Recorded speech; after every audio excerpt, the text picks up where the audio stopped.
Please subscribe and like this channel. Thank you.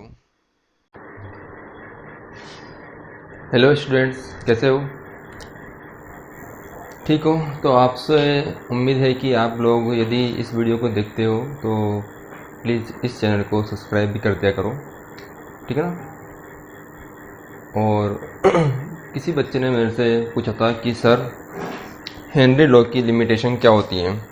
तो Henry law की limitation यही रही कि Henry law is not applicable. First जो लिमिटेशन है इसकी कि Henry law is not applicable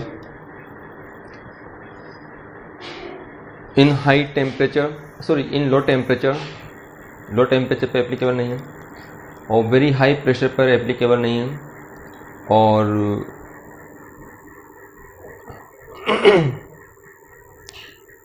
और आयोनाइज जो गैसेस हैं उनकी सोलिबिलिटी पर एप्लीकेबल नहीं है, ठीक है ना? जैसे कि कोई गैस आयोनाइज है तो वो उसमें या मोर सोल्यूबल गैस के लिए ये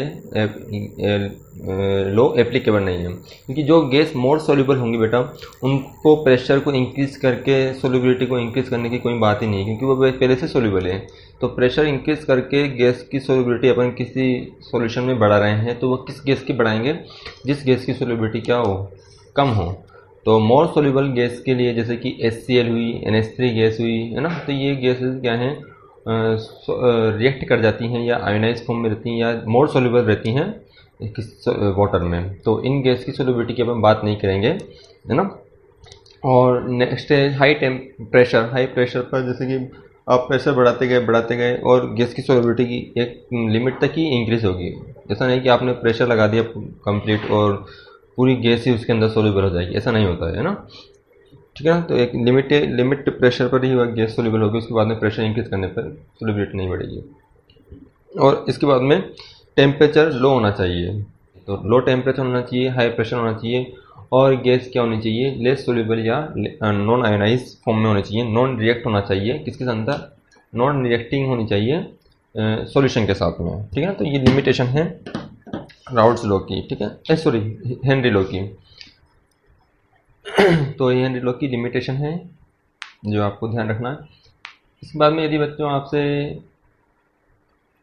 या जो भी इस वीडियो को देख रहा है वह प्लीज़ इस चैनल को ज़रूर सब्सक्राइब करिए, क्योंकि आपको केमिस्ट्री से रिलेटेड जो भी डाउट है या जो भी प्रॉब्लम है उसका सही और कंसेप्चुअल आंसर यहीं पर ही मिलेगा, ठीक है। तो अपन यहाँ पर देखते हैं, यहाँ पर मैंने क्वेश्चन लिखे हैं। फर्स्ट 12 क्वेश्चन अपन ने इससे पहले वाले वीडियो में देख लें, और अब 13 to 18 क्वेश्चन है। तो फर्स्ट क्वेश्चन यहाँ पर है, क्वेश्चन को पढ़िए आप। क्या है बेटा? Vapour pressure of pure water at 298 is 23.8, 50 gram of urea is dissolved in 850 gram water. Calculate vapour pressure of solution, calculate vapour pressure of solution and relative lowering in vapour pressure.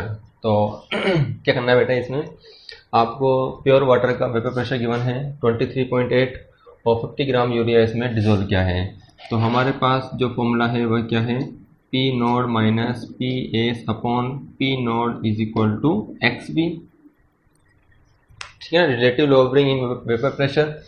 तो P naught की value कितना है बेटा यहाँ पर 23.8, तो P naught की value कितना है 23.8,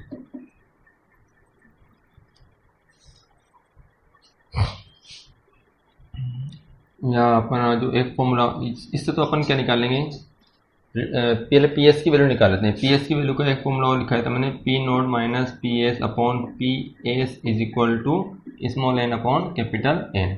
तो पी नोट की वैल्यू कितना है बेटा 23.8, और P S upon P S small N है यहाँ पर वेट ऑफ सोल्यूट है 50 ग्राम यूरिया का molecular weight 16, dissolve in 850 gram, तो 850 और वाटर में तो ये हो जाएगा 18। तो इससे क्या निकाल लोगे आप, पी एस की वैल्यू यहाँ से कैलकुलेट करेंगे अपन, ठीक है ना। पी एस की वैल्यू को यहाँ पर कैलकुलेट करके इस पी एस की वैल्यू को यदि यहाँ पर पुटअप करोगे तो एच बी जो आएगा वो रिलेटिव लोवरिंग इन वेपर प्रेशर को रिप्रेजेंट करेगा। ठीक है ना, तो सॉल्व कर लेना इसको आप, और सॉल्व करने का बाकी कैलकुलेशन है, कैलकुलेशन आपको खुद करनी है आगे। ठीक है ना, तो कर लोगे आगे इसको कि बताऊँ मैं क्या, थोड़ा सा देख लेते हैं आगे इसका सॉल्यूशन। इसको सॉल्व करने पर ये कैंसिल 3 ये कर देगा 5 से 5 7 35 170 170 आएगा। ठीक है, और बाकी इसका सॉल्यूशन है यहाँ पर 170 से मल्टीप्लाई ये हो जाएगा 3PS इज इक्वल टू ये 170 मल्टीप्लाई 23.8 कितना आ जाएगा 4046 माइनस 170 PS। ठीक है, तो ये 173S हो जाएगा। 173S मतलब 4046 अपॉन 173, तो ये आ गया आपके पास 23.4। तो पी एस की वैल्यू आ जाएगी, वह आ जाएगी 23.4, और पी नोट की वैल्यू तो ये एक्स भी आ जाएगा आपका 0.4 अपॉन पी नोट की वैल्यू कितना है 23.8, तो ये एक्स बी की वैल्यू हो जाएगी।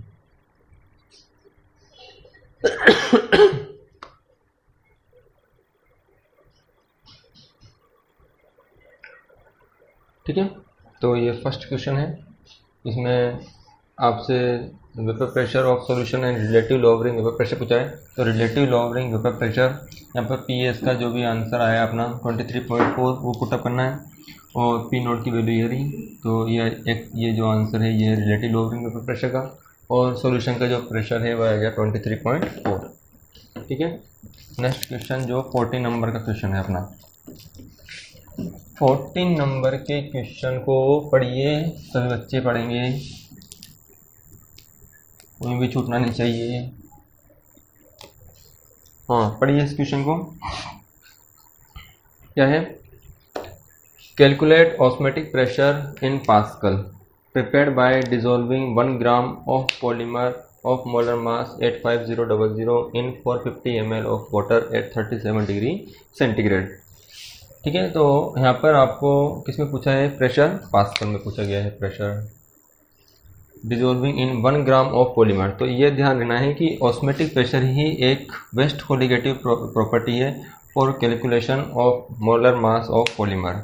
Osmotic pressure is best colligative property for calculation of polymer molar mass. Polymer का मोलर मास को या हाई मोलिकुलर वेट वाले मोलिक्यूल्स का मोलिकुलर मास कैलकुलेट करने के लिए ऑस्मोटिक प्रेशर कोलिगेटिव प्रॉपर्टी को यूज़ करते हैं। ठीक है, तो यहाँ पर आपको क्या करना है, ऑस्मोटिक प्रेशर निकालना है। ऑस्मोटिक प्रेशर का फॉर्मूला क्या है, pi is equal to ICRT। तो आई की वैल्यू ऑर्गेनिक कंपाउंड्स में पॉलीमर्स, तो वह क्या होगी 0। ठीक है ना, तो यहाँ पर पाई कैलकुलेट करना है आपको, आई की वैल्यू 1 है, तो पाई और ठीक है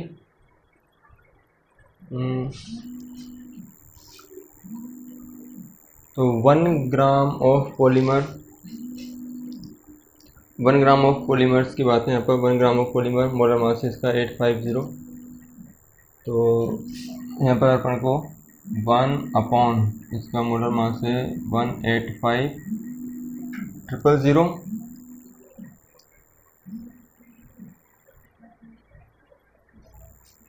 ठीक है, और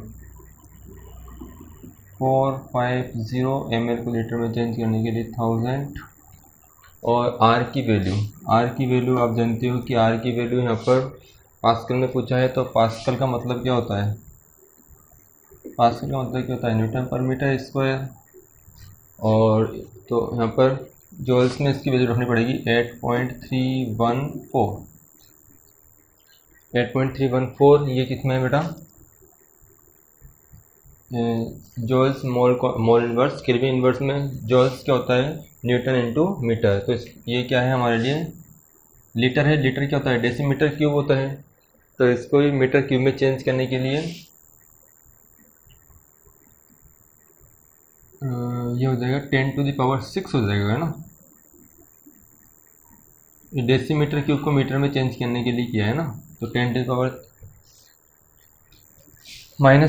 10⁻³ ऊपर जाएगा, कितना हो जाएगा, 10⁻+3 हो जाएगा ना। और टेम्परेचर यहाँ पर 310।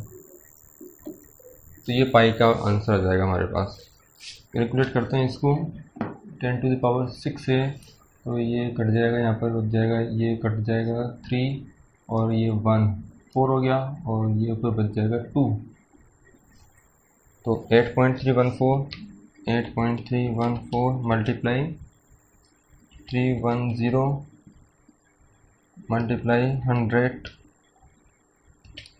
ठीक है। तो ये ऊपर की जो वैल्यू को सॉल्व किया है तो वो आया है 25734।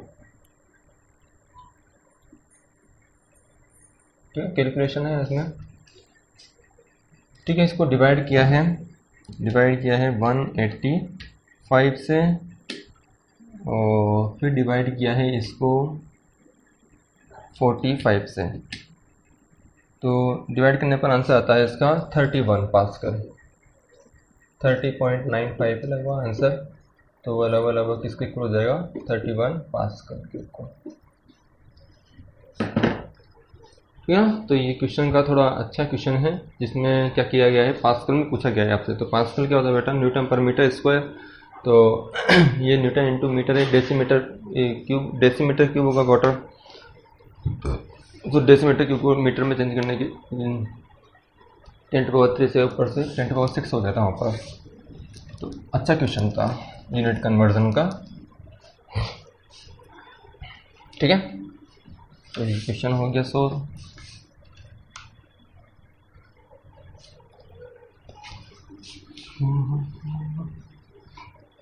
चैनल को सब्सक्राइब जरूर किया करो, जो भी वीडियो देखता है वो चैनल को सब्सक्राइब जरूर करेगा।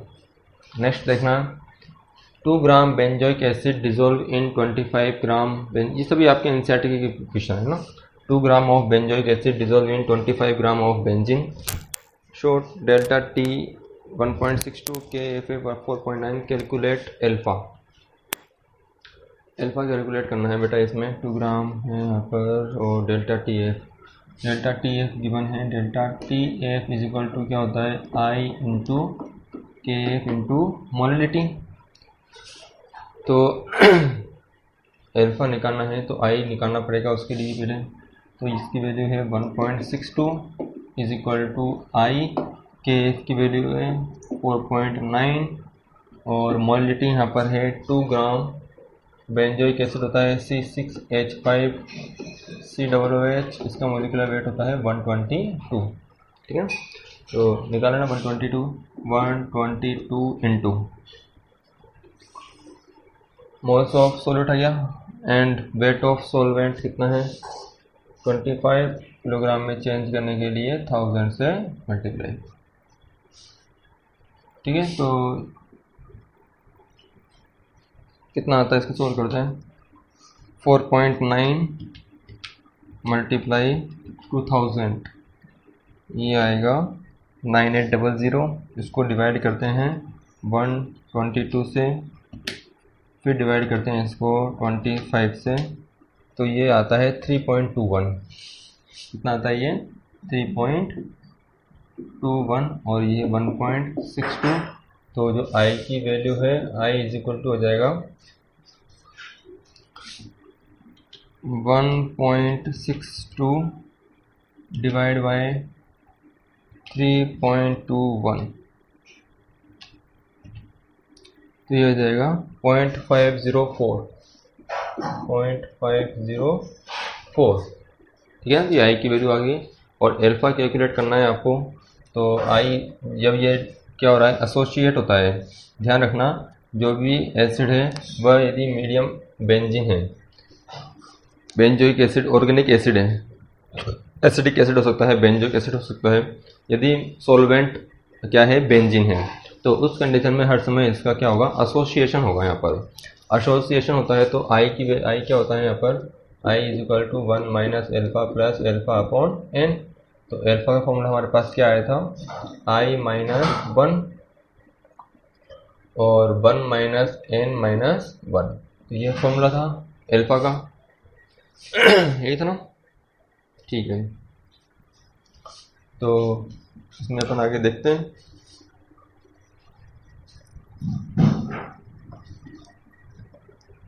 एल्फा कैलकुलेट करना है इसमें। तो एल्फा आई की वैल्यू कितनी आ चुकी है, 0.50 माइनस 1/2 माइनस 1, ये 504 है। तो लगभग 99% इसका आंसर हो जाएगा, 99.99 या 99। ठीक है ना, ये इसको सोल्व करोगे तो 99%। अच्छा क्वेश्चन था। इसमें अपन ने एल्फा की वैल्यू को कैलकुलेट किया है। क्या था क्वेश्चन, 2 ग्राम बेंजोइक एसिड है, तो डेल्टा टी एफ था, delta T F is equal to I into K F into M. तो आई आपको कैलकुलेट करना है पहले। इसमें के एफ क्वेश्चन में गिवन है 4.9 और मोलिटी निकालनी है। मोलिटी क्या होती है, moles of solute upon weight of solvent. Solvent यहाँ पर बेंजीन है, किलोग्राम में चेंज करने के लिए 1000 से डिवाइड किया है तो मल्टीप्लाई हो जाएगा। तो आई की वैल्यू यहाँ पर 0.504 है। और एल्फा का फॉर्मूला अपने निकाला है, alpha is equal to I minus 1 upon N minus 1। ठीक है, तो ये आई है और एन एल्फा है। 15 नंबर का क्वेश्चन।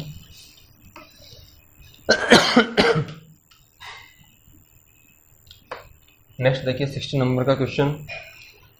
16 नंबर के क्वेश्चन में पूछा है 0.6 ml of acidic acid having density 1.06 dissolve in 1 litre water, delta T F 0.0205, calculate I and alpha. ठीक है, तो सेम इसी तरीके से है। Delta T F is equal to I into K F into molality. तो डेल्टा टी एफ है यहाँ पर 0.205 आई और K F dissolve in water, K F कितना होता है 1.86 और मोलिटी है यहाँ पर, मोलिटी यहाँ पर 0.6 इंटू 1.06। ये वेट है किसका,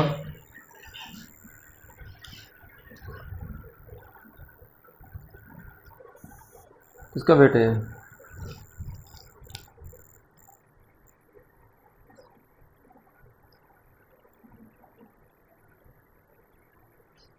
हाँ यहाँ पे देखिए एसिडिक एसिड वाटर में है तो ये डिसोसिएशन वाली कंडीशन है ना। तो ये 0.6 वॉल्यूम इनटू डेंसिटी वेट इन ग्राम में आ जाएगा एसिडिक एसिड का। और एसिडिक एसिड का मॉलिक्यूलर वेट क्या होता है, CH3COOH 24 और 4 28 2832 कितना देगा 60। तो 60 इसका मॉलिक्यूलर वेट और इसको डिज़ोल्व किया गया है 1 लीटर वाटर में। तो 1 लीटर वाटर में डिज़ोल्व किया है तो 1 किलोग्राम। एक बात ध्यान देना, जितनी भी कोलिगेटिव प्रॉपर्टी हैं, कोलिगेटिव प्रॉपर्टी में अपन ने माना है कि सॉल्यूट का अमाउंट सॉल्वेंट के कंपेयर में क्या होता है, नेग्लिजिबल होता है। तो सॉल्यूट सॉल्वेंट के कंपेयर में नेग्लिजिबल होगा तो यहाँ पर मोलिटी और मोलिटी दोनों क्या होती हैं, इक्वल होती हैं।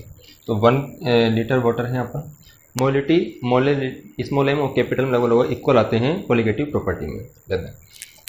ठीक है, तो इससे आई निकाल लेना आप और आई देख लेते हैं कितना आता है। 1.86 मल्टीप्लाई 0.6 मल्टीप्लाई 1.06।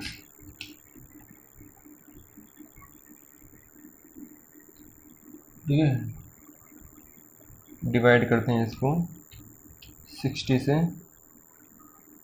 2.019 तो 0.0205 अपॉन 0.0197 तो 0.02 0.05 डिवाइड बाई 0.0197 तो जाता है 1.040। ठीक है, तो ये आई आ गया है। डिसोसिएशन हुआ है, यहाँ पर डिसोसिएशन हुआ है तो आई की वैल्यू ग्रेटर देन 1 आई है। वहाँ पर एसोसिएशन हुआ था तो आई की वैल्यू लेस देन 1 आई थी। ठीक है ना, तो ये ध्यान देने वाली बात है यहाँ पर। और सिंपल है, वही आई की वैल्यू हो जाएगी। और एल्फा यहाँ पर क्या था, I minus 1 upon N minus 1। I की value 1.040 minus 1 upon N 2 minus 1। तो इससे एल्फा की वैल्यू को कैलकुलेट कर लेंगे अपन लोग। तो ये 60 नंबर का क्वेश्चन समझ में आया ना, सिंपल है। ठीक है ना, ये वन टॉप फैक्टर से रिलेटेड क्वेश्चन है बेटा, है ना।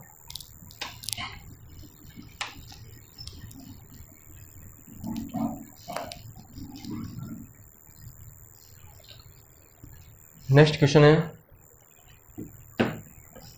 नेक्स्ट क्वेश्चन पढ़िए 70 नंबर का।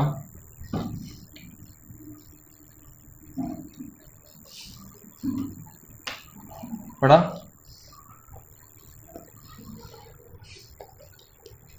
(19.5) fluoroacetic acid dissolved in 500 gram of water. Delta TF 1 degree centigrade. Calculate I and Ka for fluoroacetic acid. तो 19.5 फ्लोरोएसिटिक एसिड है। तो इसमें क्या करना है आपको, आई निकालना है और क्या निकालना है, के निकालना है। तो वही formula delta T F is equal to I into K F into M. Same question है, बिल्कुल सेम क्वेश्चन है। डेल्टा टी एफ की वैल्यू 1 रखना है, आई कैलकुलेट करना है, के एफ वाटर का रखना है यहाँ पर 1.86 और मोलिटी निकालनी है आपको 19.5 upon weight of fluoric acetic acid. कितना हो जाएगा यहाँ पर, ये 24 और 9 18 19 इसका और 3 इसका और 32। कितने हो जाएगा बेटा ये, 13 3 16 18 3 4 3 7 78। तो 78 इसका molecular mass into 500 gram water, इसको किलोग्राम में चेंज करने के लिए 1000 से मल्टीप्लाई। तो आई की वैल्यू कैलकुलेट करेंगे इससे, फ्लोरोएसिटिक एसिड। ठीक है ना, तो आई यहाँ पर निकाल लेते हैं, कितना आता है 1.86 multiply 19.5 multiply 1000 divide by 78 divide by 500। तो ये आता है 0.93। तो 1 अपॉन 0.93 इससे 1.075 ये आई की वैल्यू है। ठीक है, तो वही अल्फा निकालना है। Alpha is equal to I minus 1 upon N minus 1। I की वैल्यू 1.075। सेम वही क्वेश्चन है। एन डिसोसिएशन हो रहा है 2 आयन्स में, 2 आयन में डिसोसिएट हो गया ना 2 माइनस 1। किस तरह से, एक तो ये फ्लोरोएसिटेट और एक H+।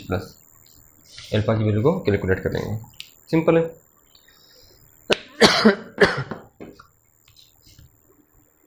हाँ, इसमें एक क्वेश्चन और है, क्या है वह, के ऑफ फ्लोरोएसिटिक एसिड। तो फ्लोरोएसिटिक एसिड क्या है, CH2FCOOH, ये डिसोसिएट होगा CH2FCOO माइनस प्लस H+। जो 11th क्लास में निकाला था ना अपन ने, डिसोसिएशन कांस्टेंट के ए क्या था वह, C⁴/1 माइनस अल्फा। ठीक है ना, तो यदि अल्फा नेग्लिजिबल है तो के ए इज इक्वल टू C⁴। सी क्या बेटा यहाँ पर, कंसंट्रेशन है यहाँ पर। तो कंसंट्रेशन डायल्यूट सॉल्यूशन है, तो मोलिटी जो ये वैल्यू जो है, ये वैल्यू को यहाँ पर रखना है आपको, और अल्फा की वैल्यू जो यहाँ से निकलेगी उसको पुटअप करना है, स्क्वायर करना है और के को कैलकुलेट करना है। ठीक है ना, तो यहाँ पर देखना अल्फा नेग्लिजिबल है या नहीं है। ठीक है। तो ये क्वेश्चन हुआ है आपका। तो ये जो एल्फ़ा यहाँ पर आएगा वह ये बन जाएगा 0.075 अपॉन 0.075 ही आएगा यहाँ पर एल्फ़ा। एल्फ़ा कितना आ जाएगा 0.75 का स्क्वायर करते हैं 0.075 का मल्टीप्लाई 0.075 तो ये जाएगा 0.0056 सी इंटू 0.0056 ये मल्टीप्लाई करना है इसको सी से। ठीक है, सी क्या है यहाँ पर, ये है सी क्या है 19.5 multiply 1000 divide by 78 divide by 500.5 ये जाएगा 0.5 इंटू। ठीक है, तो ये आंसर आ जाएगा के का।